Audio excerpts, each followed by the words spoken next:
Latest news, broadcast by His Excellency BOLA AHMED Tinubu, President and Commander-in-Chief of the Armed Forces of the Federal Republic of Nigeria. On the nationwide protest. Date, Sunday, August 4, 2024. My fellow Nigerians, 1. I speak to you today with a heavy heart and a sense of responsibility, aware of the turmoil and violent protests unleashed in some of our states. 2. Notably among the protesters were young Nigerians who desired a better and more progressive country where their dreams, hopes, and personal aspirations would be fulfilled. 3. I am especially pained by the loss of lives in Borno, Jigawa, Kano, Kaduna and other states, the destruction of public facilities in some states, and the wanton looting of supermarkets and shops, contrary to the promise of protest organizers that the protest would be peaceful across the country. The destruction of property sets us back as a nation, as scarce resources will be again used to restore them.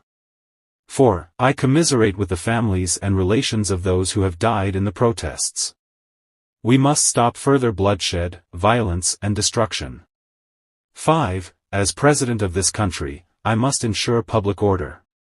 In line with my constitutional oath to protect the lives and property of every citizen, our government will not stand idly by and allow a few with a clear political agenda to tear this nation apart. 6. Under the circumstances, I hereby enjoin protesters and the organizers to suspend any further protest and create room for dialogue, which I have always acceded to at the slightest opportunity. Nigeria requires all hands on deck and needs us all, regardless of age, party, tribe, religion or other divides, to work together in reshaping our destiny as a nation. To those who have taken undue advantage of this situation to threaten any section of this country, be warned.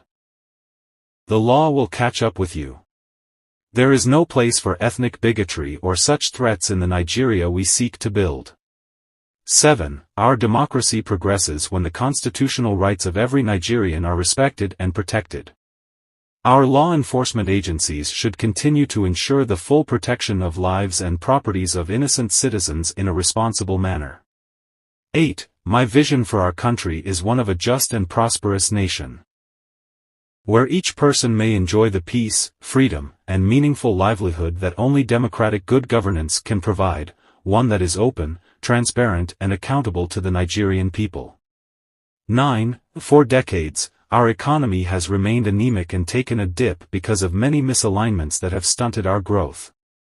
Just over a year ago, our dear country, Nigeria, reached a point where we couldn't afford to continue the use of temporary solutions to solve long-term problems for the sake of now and our unborn generations.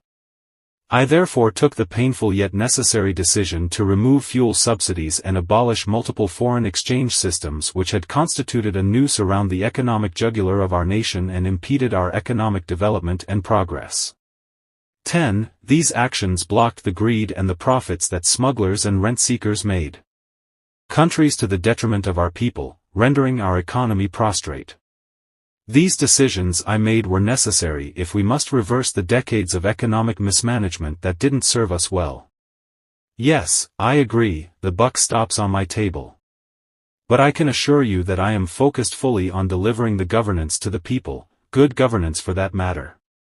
11. In the past 14 months, our government has made significant strides in rebuilding the foundation of our economy to carry us into a future of plenty and abundance.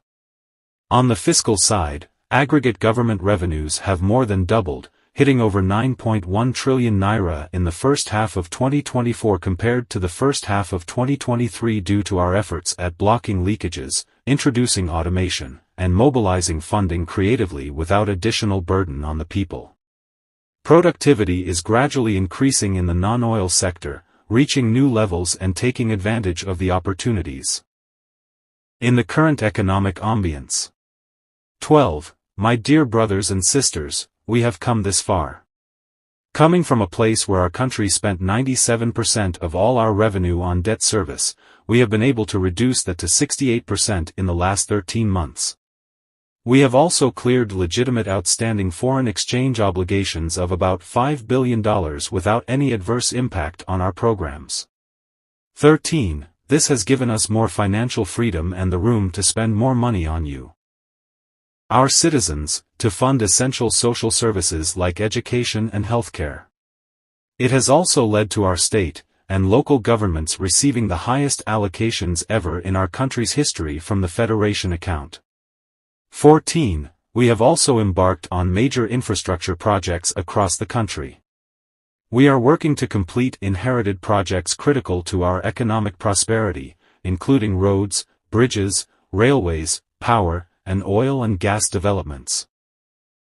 Notably, the Lagos-Calabar Coastal Highway and Sokoto-Badagry Highway projects will open up 16 connecting states, creating thousands of jobs and boosting economic output through trade, tourism and cultural integration. 15. Our once declining oil and gas industry is experiencing a resurgence on the back of the reforms I announced in May 2024 to address the gaps in the Petroleum Industry Act. Last month, we increased our oil production to 1.61 million barrels per day, and our gas assets are receiving the attention they deserve. Investors are coming back, and we have already seen 2 foreign direct investments signed of over $500 million since then. 16. Fellow Nigerians, we are a country blessed with both oil and gas resources, but we met a country that had been dependent solely on oil-based petrol, neglecting its gas resources to power the economy. We were also using our hard-earned foreign exchange to pay for and subsidize its use. To address this, we immediately launched our Compressed Natural Gas Initiative, CNG, to power our transportation economy and bring costs down. This will save over 2 trillion naira a month, being used to import PMS and AGO and free up our resources for more investment in healthcare and education. Dear listeners, this is the part 1 of the President address to the nation. Connect to the part 2. 17. To this end, we will be distributing 1 million kits of extremely low or no cost to commercial vehicles that transport people and goods and who currently consume 80% of the imported PMS and AGO. 18. We have started the distribution of conversion kits and setting up of conversion centers across the country in conjunction with the private sector. We believe that this CNG initiative will reduce transportation costs by approximately 60% and help to curb inflation. Millions of households. This will consequently reduce corruption and eliminate cash and opaque transactions. This week, I ordered the release of an additional N50 billion naira each for Nelfund, the student loan, and credit corporation from the proceeds of crime recovered by the EFCC. 21. Additionally, we have secured $620 million under the Digital and Creative Enterprises, IDCE, a program to empower our young people, creating millions of IT and technical jobs that will make them globally competitive. These programs include the 3 Million Technical Talents Scheme. Unfortunately, one of the digital centers was vandalized during the protests in Kano. What a shame. 22. In addition, we have introduced the Skill Up Artisans Program, SUPA, the Nigerian Youth Academy, NIYA, and the National Youth Talent Export Program, NATEP. 23. Also, more than N570 billion has been released to the 36 states to expand livelihood support to their citizens, while 600,000 nano businesses have benefited from our nano grants. An additional 400,000 more nano businesses are expected to benefit. 24. Furthermore, 75,000 beneficiaries have been processed to receive our N1 million micro and small business single-digit interest loans, starting this month. We have also built 10 MSME hubs. Within the past year, created 240,000 jobs through them, and 5 more hubs are in progress which will be ready by October this year. 25. Payments of N1 billion each are also being made to large manufacturers under our single-digit loans to boost manufacturing output and stimulate growth. 26. I signed the national minimum wage into law last week, and the lowest-earning workers will now earn at least N70,000 a month. 27. 6 months ago in Karsana, Abuja, I inaugurated the first phase of our ambitious housing initiative, the renewed Hope City in Estate. This project is the first of 6 we have planned across the nation's geopolitical zones. Each of these cities will include a minimum of 1,000 housing units, with Karsana itself set to deliver 3,212 units. 28. In addition to these city projects, we are also launching the Renewed Hope Estates in every state, each comprising 500 housing units. Over the next 3 years. This initiative is not only about providing homes but also about creating thousands of jobs across the nation as well as stimulating economic growth. 29. We are providing incentives to farmers to increase food production at affordable prices. I have directed that tariffs and other import duties should be removed on rice, wheat, maize, sorghum, drugs, and other pharmaceutical and medical supplies for the next 6 months, in the first instance, to help drive down the prices. 30. I have been meeting with our governors and key ministers to accelerate food production. We have distributed fertilizers. Our target is to cultivate more than 10 million hectares of land to grow what we eat.